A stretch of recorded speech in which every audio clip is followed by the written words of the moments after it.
அது மாறும். உடம்பு முடியாமல் இருக்கும். ஆண்டவருடைய ஒரு மெசேஜ் கொடுத்து ஆண்டவருக்கு ஆலயத்திலே வொர்ஷிப்பு பண்ணி ஆராதிக்குமோ உடம்பு உழப்பு எடுத்துக்கணும். அப்படித்தானே நீங்க வந்த இல்லை? எல்லா இடத்துலையும் உள்ள ஆராதனை வரையில் இந்த ஆராதனை அதிக வொர்ஷிப்பு அதிக நேரம். என்னென்னா நாம் ஆண்டவரில் ஆவியில் நிறைஞ்சு ஆராதிக்க சரீரத்தின் கட்டுக்களை வச்சு கொண்டே சரியா? அது கடமைக்கு வாண்டி கொஞ்சம் நேரம் கையடிச்சு ஆராதிச்சு ஒரு பாட்டு பாடி அது இல்லை. நம்ம ஆராதிக்க பரிசுத்தாவியின் அபிஷேகம் வந்து இறங்கி கொண்டிருக்கோம். நம்ம ஆராதிச்சு கொண்டிருக்கோம். இருந்த இடம் தெரியாமையே நம்ம அந்த இடம் முழுக்கும் அசன்ஸு கற்றுடைய மகிமை வந்து அதுதான் ஆராதனை. சரியா? அப்போ அப்படி ஆராதிக்க நம்முடைய சரீரத்தின் கெட்டுகள் மாறும், சரீரத்தின் பந்தனம் மாறும், பந்தன கெட்டுகள் மாறும். அதில் நம்முடைய பாவம் மாறும். முதலாவது நம்முடைய பாவத்தை பற்றி தான் நம்ம ஜெபம் பண்ணணும். இப்படி அவன் தான் பாவம் செய்தான் இல்லை. 4 விரல் ஒன்றை பாருங்க. ஒரு விரலை இப்படி சூண்டுமா? 4 விரல் யாரை சூண்டுது? நம்ம சூண்டு. ஒன்றை பாரு முதலாவது. அதனால அங்கையில் சூண்டது உன்னுடைய பாவத்தை அறிக்கையிட்டு அவருடைய இரத்தத்தால் முதலாவது பார்ப்போம். 2வது அடுத்தவங்களுக்கு குறை எடுத்து சொல்லுவோம்.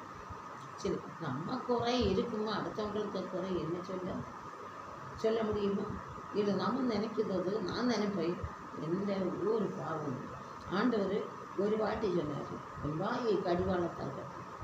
நான் இவ்வளோ நான் என்ன இவன் ஏதாவது கட்ட சொல்லி கொண்டு. சரி, அப்போ ஆண்டவர் பேசுகிறார், ஒரு வாயை கடிவாளத்தால் கட்டு. இப்போ வாயை கட்டப்பட்ட கட்டுக்குள்ள இந்த இதுக்கு கடிவாளம் போடுறது என்னத்துக்கு? இப்படி கடிவாளம் அது இஷ்டம் போல இடத்துல போகாது. கண்ணுக்கு கலிக்க போடுது. அது விருப்பப்படி அது போவாங்க. கட்டுப்பாட்டோட போறதுக்காக. ஆபிரகாம் நல்ல தேசத்தை தெரிவு பண்ணல, லோத்து நல்ல தேசத்தை தெரிவு பண்ணினாரு. ஆனால் ஆபிரகாம் அப்படிப்பட்ட தேசத்தை தெரிவு பண்ணலைங்களும் ஆபிரகாம் இருந்த தேசம் ஆசீர்வதிக்கப்பட்ட தேசமாய் மாறுச்சு. லோத்து இருந்த தேசம் சபிக்கப்பட்ட தேசம். சரியா? லோத்தும் கர்த்தருடைய பிள்ளை, ஆண்டவருடைய பிள்ளை தான்.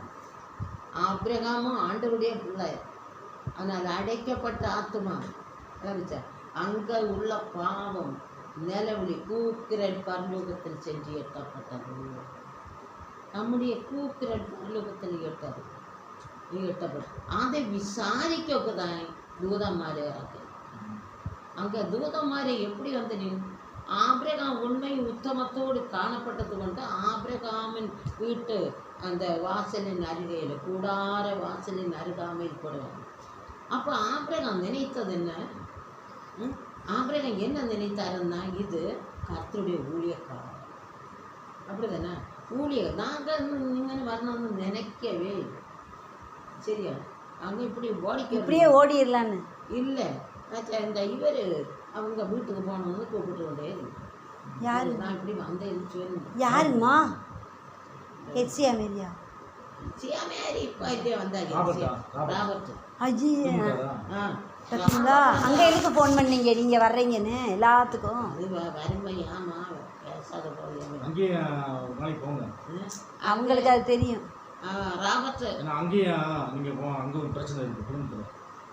எங்களுக்கு பிரச்சனை அங்கேயும் பிரச்சனை. அங்கே பிரச்சனை இதுதான் பிரச்சனை. இதற்கு இந்த பிரச்சனை. சரியா? சரி, அது 2வது. நான் இவங்களை இங்கே முக்கியம் முதல்ல நம்ம குடும்ப பிரச்சனை சரியா? நம்ம ஊழியத்துக்காக ஆயத்தமாக இருக்கோம். நம்ம என்ன ஆயத்தம்? நாங்கள் ரெடியாக இருக்கோம். என்ன ரெடி? இங்கே ஆண்டவர் தேவை எங்களுக்கு. ஆண்டவருடைய தேவை, நான் தேவை. ஆமாம், சரி, ஆண்டவர் தேவை. சரி, அதனால் ஆபிரகாம் அப்படியே கூடார வாசலின் நெருக்காமல் இருக்கிற வந்தப்போ ஆண்டவர் அனுப்புதார். ஆபிரகாம் நினைத்தது இது ஒரு ஊழியக்காரர்களை உபசரிக்கக்கூடிய தன்மை ஒன்று யாருக்கு? ஆபிரகாம்.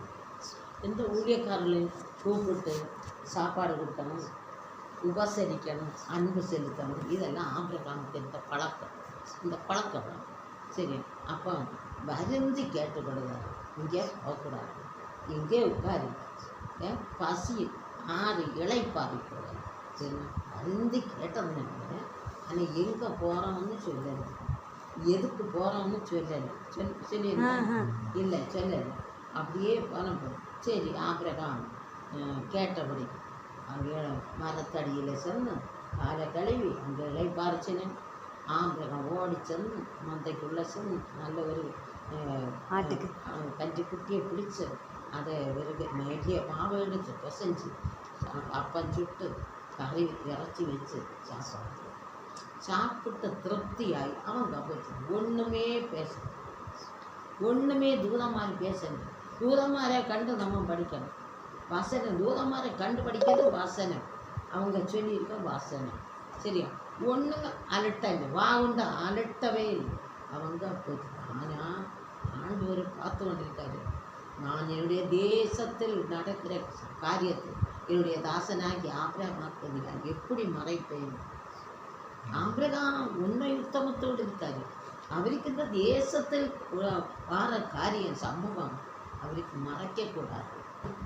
இப்போ நம்ம இந்த இடத்துல உண்மையோடு இருந்தால், அங்கேயே எங்கள் இடத்துல இருந்தால் ஆண்டவர் தேசத்தில் உள்ள காரியத்தை காண்பிப்பார். ஒரு காலத்தில் அது எங்கள் தேசத்தில் வீட்டிலே இருந்து கல்யாணம் ஆகாத பிள்ளைகளும் தகாத உறவு வச்சு கர்ப்பம் தரிச்சிருந்தோம் 2 பிள்ளைகள். சரியா? நான் மலையாடு ஆராதிச்சு விட்டுருந்த காலம். ஆனால் ஆண்டவர் காட்டினார், இந்த தேசம் பாவம் மறைச்சிருக்கு, இப்படிப்பட்ட ஒரு நிலைமையில இருக்கு. நான் விசாரித்து 1-2 பேர் கூட சொன்னேன், இந்த பொண்ணு இப்படி அப்படி இருக்குது, அது கேவலம். அப்போ யாரும் நம்பலை. ஒரு 7 மாதம் ஆனப்போ இவங்க இப்படி சும்மா அவங்க சொல்லினோம். நான் சொன்னேன், அந்த பிள்ளையின் தலையும் கூட கூப்பிட்டு கொண்டு வராதே எஸ்தர்வாதம் செய்து கூப்பிட்டு. அப்போ சொன்னப்போ ஒரு பயங்கர இது நம்மளோட எரிச்சல். பிறகு விசாரித்து பார்த்தோம், கரெக்ட் கூப்பிட்டோம். சரி, அப்படி தேசத்தில் நடக்கிற ஒரு ஆள் வியாதிப்பட்டிருந்தால் அவங்க மரணம் என்னைக்கு சம்பவிச்சதும் அது ஆண்டவர் காட்டுறாரு.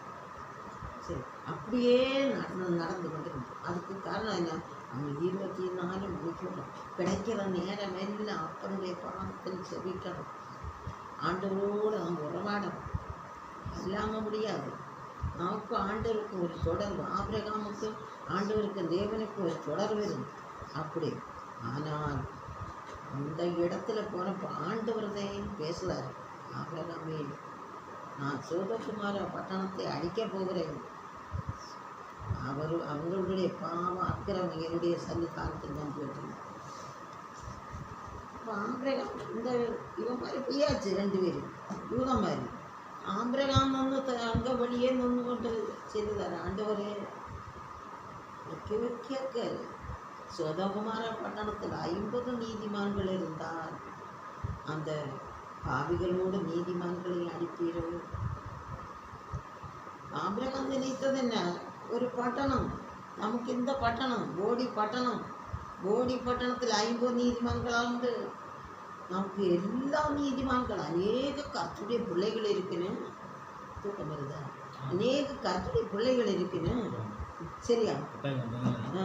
அப்படி இருக்கணும். ஆனால் இங்கே ஆண்டவர் வந்தால் நம்ம போடிக்குள்ள எல்லாரும் பரலோகத்துக்கு எது நினச்சி கொண்டு.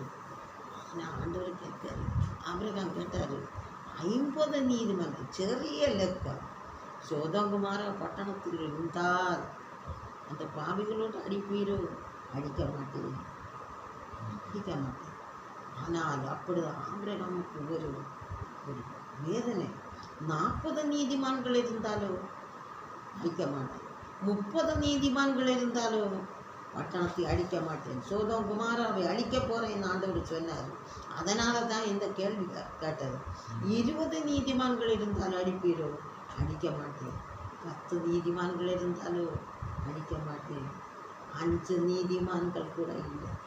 சோதம் குமாரா பட்டணம் 5 நீதிமான்கள் கூட இல்லாத ஒரு பட்டணம் ஆகிட்டு இருந்து ஆலயத்துக்கு போகிறவங்க, ஆராதிக்கிறவங்க, பாட்டு பாடுகிறவங்க, பிரசங்கம் பண்ணுறவங்க எல்லாரும் இருந்துட்டு அங்கே எத்தனை இல்லை 10 நீதிமான்கள் கூட இல்லை.